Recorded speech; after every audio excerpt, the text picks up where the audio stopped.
Greetings, programs, and welcome back to the TV thing. I'm a little behind with the subject of this particular episode because it came out a little while ago, and also I just watched through the whole thing a little while ago, but it was one I definitely wanted to talk about. There's a whole other bunch of things that I've got in progress, and there's also one I've just finished, like literally yesterday, that I will definitely look at some point. But yeah, that's one of the reasons why there's not been a lot of these episodes recently, not since what was the last thing I talked about even? I can't actually remember now, but it's just I've had a lot of shows on the go at once all of a sudden. So I've been watching Homeland, which has proved to be really very good. I'm up to the 4th season of that. Just even the first 3 seasons of that could stand alone as their own thing, and it'd be really good. So I'm quite curious to see now where it goes after that 3rd season finale. What else? The Expanse, I'm slowly working my way through. I've just finished Chuck, which is a rather light-hearted comedy drama, I guess you could call it. I mean, it's not a particularly serious. It's kind of like a comic book fantasy of a TV show, and it's quite well done for what it is, but it's a bit wobbly in places. What else? There's something. Oh yes, Designated Survivor, which is coming out on a weekly basis, and honestly, I don't know. It started off on a sort of promising note, but I'm mostly just watching at this point because it's Kiefer Sutherland, and I quite like Kiefer Sutherland. Otherwise, it's really quite painfully conventional, and apart from the odd decent moment or two, it's more the cast that's keeping me watching than the actual plot, which is taking forever to unfold. So the show I'm going to talk about is Black Mirror, and if you've heard of it, you've probably watched it already. If you haven't, I'm going to start off by saying you should definitely give it a go, but don't try and binge watch it because it's pretty powerful stuff. Now, if you're in the UK, you have probably heard of the writer already, Charlie Brooker, who is much more known for being a comedic critic. Is that a thing? That should be a thing, because that's basically what Charlie Brooker is. He critiques various aspects of the media. He's probably most known for doing his yearly year wipes. I don't know what to call them exactly. He does like 2016 wipe and 2015 wipe, and he does basically a humorous, sarcastic look back at the events of the year. But he's also done some very good shows on specific subjects. One I can recommend, and I'm pretty sure it's up on YouTube, is News Wipe, where he basically spends 6 episodes deconstructing the current state of particularly television news. He doesn't really go into newspapers at all, and that would be a whole other thing.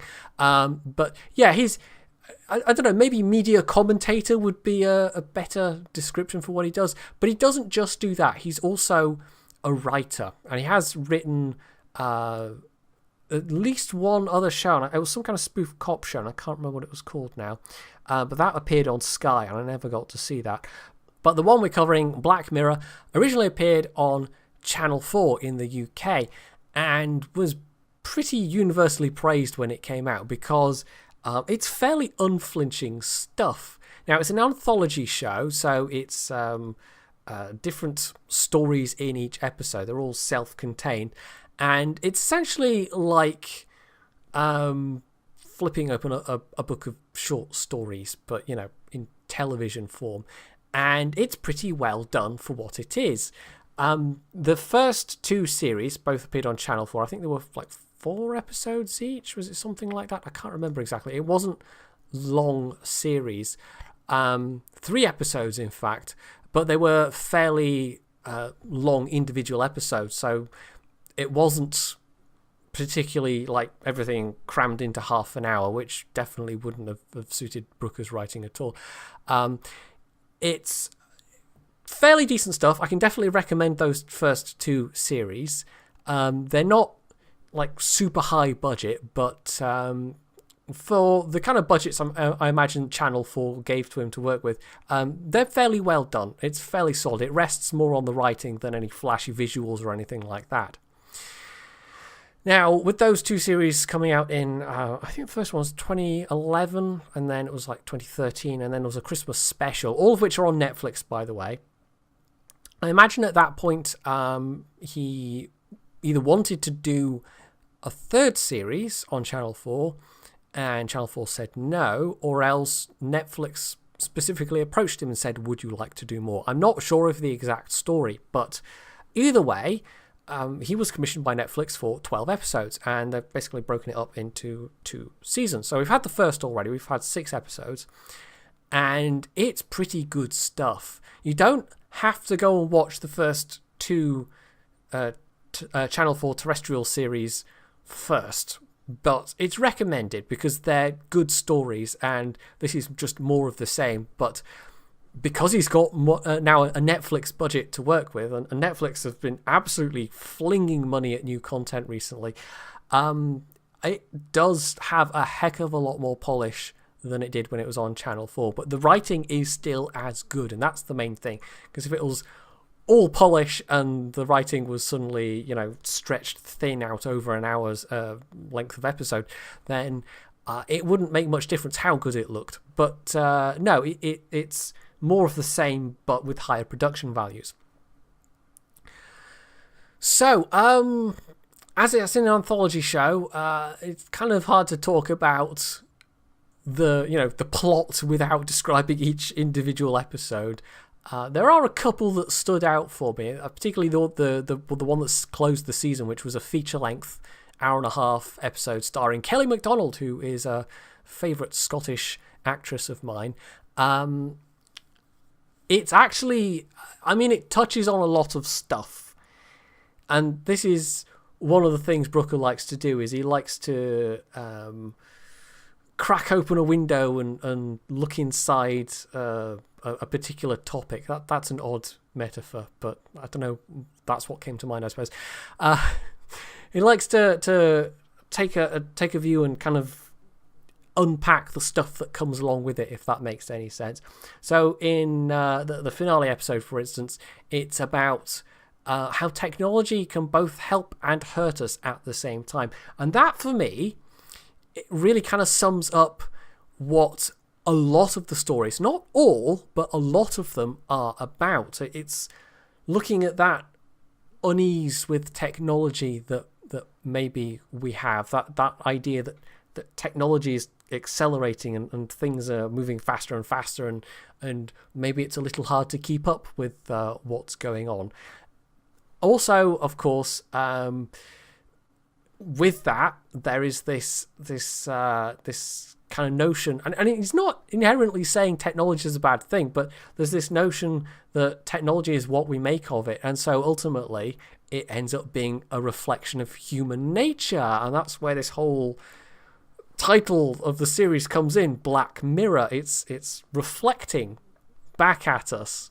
It's not you could say this is sci-fi. There's a lot of kind of sci-fi elements, but it's not really. He's not set out to write Captain Kirk on the Enterprise. It's nothing like it. He's not set out to write the X-Files.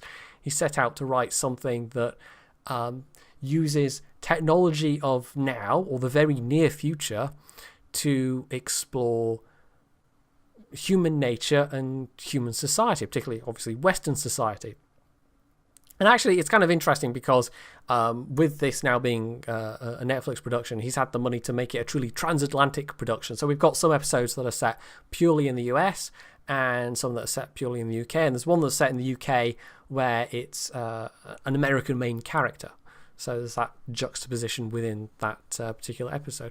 So, it kind of jumps all over the place a little bit. There's no, it's not like all of these stories are meant to be set in the same world or anything like that, but you've got episodes that relate to, like, there's no completely made up magical sci-fi stuff. It's all very recognizable. So there's one where there's a CGI mascot that's used on a TV show that sort of takes on a life of its own, and I don't mean in a sentient AI way. I mean in a kind of public recognition way. It kind of something starts off as a gimmick. They basically the writers of this show go and say, okay, there's this by-election coming up, and we're going to register this CGI character as a candidate, and we're just going to take the piss out of everything, and it'll be great television. And then it all starts to get out of their control a little bit. And there's another episode where, and again, social media, there was quite a lot of idea of social media in this one, and the kind of interconnectedness that now exists via the World Wide Web, and the consequences this can have. In fact, there's several episodes on that theme, but there's one in particular where it depicts a world in which your social media score is everything. There's a kind of aggregated score based on your interactions with everybody around you. And people, the more influential people you get to, give you an upvote, as it were, your own score goes up more powerfully than if it's somebody that has a score below you. So there's this kind of powerful incentive to conform, to do all the things that would get you to the top of the heap, because these people are now the people with the highest scores are the new social elite, basically. And it all seems a little bit sort of fantastical and allegorical. But then you go and read the news that China is looking at doing exactly this, basically giving their citizens this kind of social score, and that those that have a really low score will be denied some government services. Those that have a high score will get access to more stuff. And suddenly this isn't allegory at all. This is actually something that one of the world's major powers is actually actively and seriously looking at as a thing. So yeah, this is the technology of right now, really. It's not even that futuristic in a lot of ways. I mean, there are one or two episodes where he does kind of hand wave it a bit, but for the most part, it's stuff that does exist now, and it really comes down to, well, how do we use this? And I like that in my sci-fi. I really do. I mean, you could make a strong argument that it's not even necessarily sci-fi, strictly speaking, but sci-fi is such a broad church that it can apply to an awful lot of things. But it particularly reminds me of the style of H.G. Wells, because that was really his modus operandi. He would take things like probably one of the more extreme and ridiculous examples is the novel When the Speaker Wakes, and it's a situation in which a man somehow falls asleep for 100 years and wakes up to find out that he is now the most influential person in society, and he doesn't recognize the society that's kind of come up around him. And the novel starts to explain why it is that he is so influential. It's basically the money he had accumulated has just kept accumulating while he was asleep, and then he wakes up in this society where and he's just an ordinary guy, where he is suddenly pivotal in the entire nature of society, and it's how he deals with that and how other people are trying to manipulate him. And it's a complete constructed fantasy, but it's probably just, I'm just mentioning it as the most extreme example. Wells did that a lot, even with his what we these days call non-SF novels.